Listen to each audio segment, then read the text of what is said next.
chapter leader. I have a co-chapter leader. We're in South San Jose in Almaden. I started my chapter in November of 2008 and found that the idea was so compelling of getting my friends together, people that I didn't know as well, and having a dinner and then supporting women and girls internationally. And what a great focus for us, and what a great thing to socialize and yet do something good at the same time. So we started off our chapter. My co-leader is Karen Frederick, and we were so enthralled with Dining for Women that we decided to get more involved. So about 5 months into it, we contacted the founder, Marshall Willis, and at that time there were about 120 chapters nationwide, a few international, and today we have over 400, so that kind of gives you an idea, and that was just 4 years ago. So since that time, I have been involved in so many different things, parts of Dining for Women, so there's probably, you could ask me almost any question and I know the answer to it because I was involved in so many aspects of it. Today I am a board member. I have been for 2 years, and I also am the program director, so I manage a team of 13 people who actually select the programs, vet the programs, manage the grants, and manage the monitoring and evaluation of those organizations. So I heard that you had a lot of questions. I'm really happy to be here. Thank you, Linda, for hosting it tonight. Lovely home. And Ginger and Megan, thank you for being chapter leaders, for dedicating that time. And Cynthia as well. And Cynthia, thank you. Thank you very much. Okay, so what I'd like to do is go over with you what we do for Dining for Women on program selection. The monitoring and evaluation portion of it, actually, Karen Frederick manages a lot of that, so we work very closely together. So we have, I don't know if you're aware, we have 3 different types of grants in Dining for Women. You guys know that? No. Okay. So we have the featured program grant, which is what Linda presented tonight. Thank you for doing that. And that is a program that everybody learns about every month. And we have a video clip. We have lots of information, like she's found the food for thought and the program fact sheet and so forth online. We also have a grant that we call, and that's typically in the range of $40,000 to $50,000 is what that grant is. And then we have a sustained program funding grant that we just started last September, and that's a $15,000 a month grant that goes to a program that we have funded in the past, that we found compelling, our members found compelling, so we decided to go ahead and extend that again. So those grants are 3-year grants for $15,000 each year, and they reoccur every year at the same time for those organizations.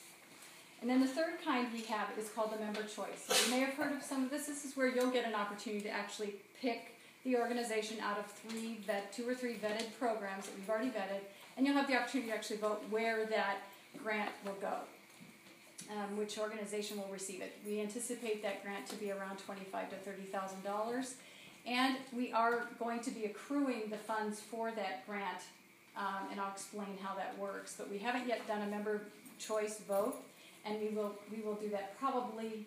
I'm guessing it'll be, I'm anticipating it to be Q3 or Q4 of this year. Probably Q3. So we just started this, so we're an evolving organization. We're 10 years old, actually, in January. And, our grants have grown substantially. The ability that we have to give money to organizations has just more than doubled in size in the past just even year and a half. So quite a big change. So and I've been actually the chair of the program team for almost 4 years. So it's evolved dramatically from how we used to do it to how we do it today. And we have so many more layers of vetting in it. We have quite a lot of information. I'm going to take you through all that.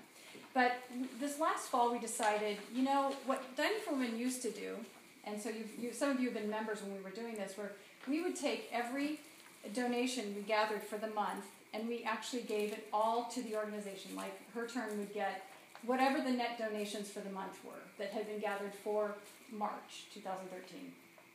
Well, that was a great thing to do because some organizations got way more than they asked for. An organization might have, had a budget for $30,000 and suddenly they got $40,000. Wow, that's really good news.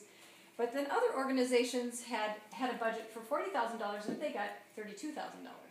And suddenly we're telling them, well, we didn't get as many donations as we thought we would get. So it's really hard. These organizations are typically very small, not always, but they're counting on our grants. They have, spent a lot of time putting effort into creating the proposal, the budget, and so forth. So now what we have is a program where we're actually trying to meet our grant obligations. So when someone asks for $50,000, when they approve that grant, we're doing everything we can to meet that grant. And the way we're doing that is through a reserve fund. And so when you make your donation tonight, the bulk of it is going to go for her turn. But in the event that we have excess of $65,000, which is what we've got committed this month, I think their grant request was $50,000, wasn't it? Something like that, yeah. And then we have $15,000 for the sustained program that we have for this month. Trying to remember who that is. Maybe the Bowman Fund. Yeah, okay. Thank you for remembering. Okay, so the Bowman Fund. So that's $65,000 that we have in our, that we've committed, and also we have then 15% of whatever you donate goes to Dining for Women for operations, which doesn't cover all of the expenses that we have. But so if we have any excess over the $65,000, then that goes into a reserve fund, which will help us meet the next month's grants or commitments that we have. So this actually, and we don't have final numbers for December, but we found that actually we were building a grant reserve fund since September, or actually since last July. And fortunately we have this because in December our donations were fairly low, so we're going to end up taking a fair amount out of the grant reserve fund to meet the commitments that we had to Girl Determined and Lotus Outreach. So, I think everybody as a member really wants to meet commitments that we have and obligations, and that's where we kind of came from with this grant reserve fund, is saying, gosh, we really need to find a way to meet our commitments to organizations. So how much is the grant reserve fund? The target right now is $32,000. So whatever's in excess, we go ahead and fulfill that. Once we reach that reserve fund, we'll start accruing toward the member choice grant, when you get to actually, to vote on your own, the grant that you want to give out, the organization that you like the best.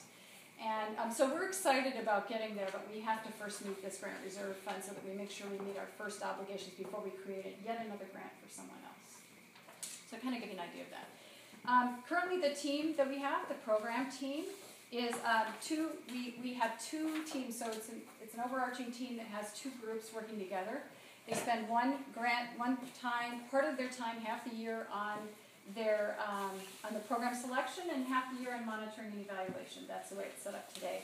We may be evolving that because we're always improving and evolving. We currently have 13 members on that, and they range in age and diversity. We have young women as young as in their 30s, and we have women in their 70s. So we have a huge range.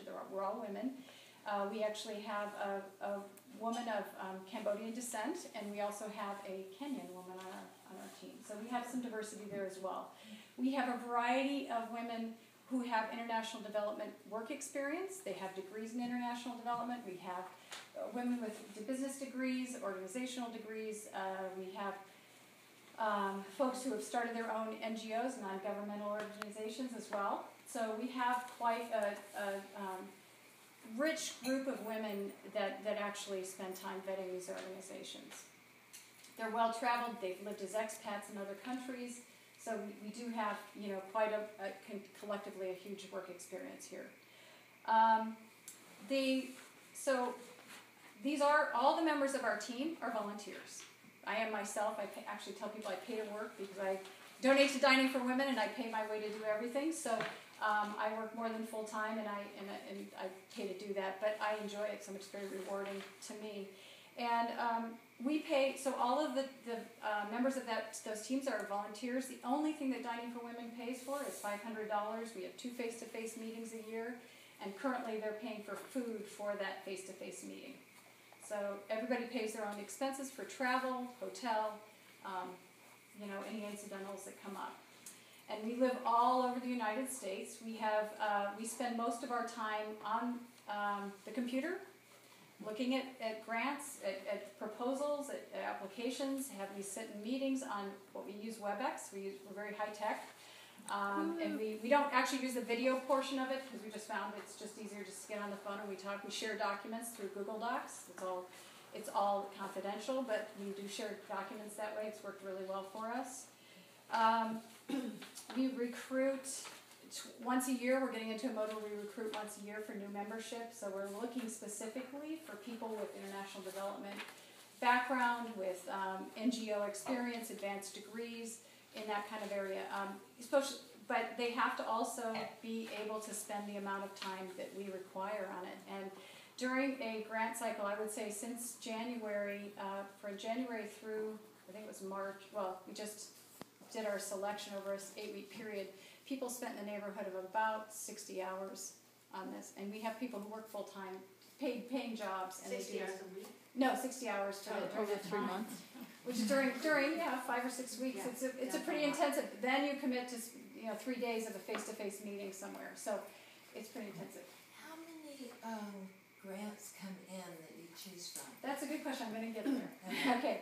So then we have anyway. We basically, how do we recruit? We don't put out a membership call, because that would just be too many people coming in, and most people don't have the time to devote to this volunteer time. So we actually get referrals from our existing team members, or other people will come up and say, hey, I know someone who might be good on your team. Can you talk to her about it, or talk to them? Can I ask a quick question? If you just said you're all volunteers, but there's I think you said 15% of the money goes towards back to Dining for administrative fees. So what is that going Not towards? 15. No, I know, but what is it going towards if it's not? Okay, so can I talk to? Let me talk about this. Perfect. Let me do this. If you guys can hold your questions till I get to the end, and then I'll be happy to answer any questions that you want. Yeah.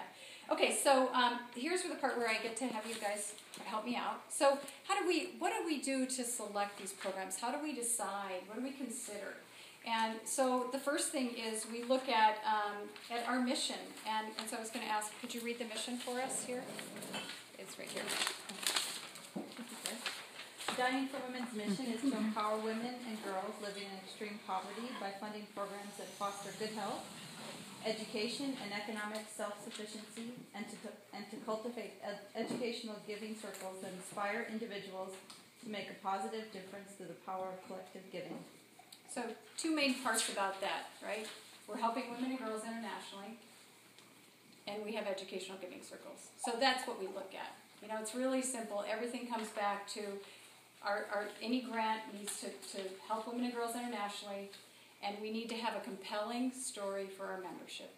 So that's what we always keep in mind when we do it. So that's the first thing we look at. The second thing is the application criteria, and I think I passed around all these little things. If you guys could just each read one. Did you? Yeah, okay. So go ahead. Provide relevant educational resources, which includes providing a digital video clip of the population served. Okay. Support women and or girls who face extreme challenges in developing countries. Direct a minimum of 75% of expenses to programs. The funding to direct impact on individuals' lives. Provide prompt, specific reporting on DFW-funded programs. Provide evidence of long-term sustainability program success. Effectively manage a DFW grant ranging between $40,000 to $50,000, which may be distributed over a 2-year period. Be a public charity, 501c3, U.S. nonprofit organization, or foreign nonprofit organization operating with a U.S. nonprofit sponsor. Operate independent of religious or political affiliation. Provide informative organization website in English. Promote self-sufficiency, economic independence, and or good health for women and girls being supported. So that's it. That's all on our website, by the way, but I didn't know how many people had actually looked at the criteria, but that's what we look at. We go back to that all the time, and a lot of organizations, a lot of nonprofits have scope creep. I will say that Dining for Women has been very focused on what it is we do. We support women and girls internationally, and we have membership circles, giving circles that we provide education. So that's what we do. We look at we look at then issue areas. So one of the parts about making it compelling every month, and when you come back, if you've been multiple times, you know that every time it's a different country and it's a different issue area.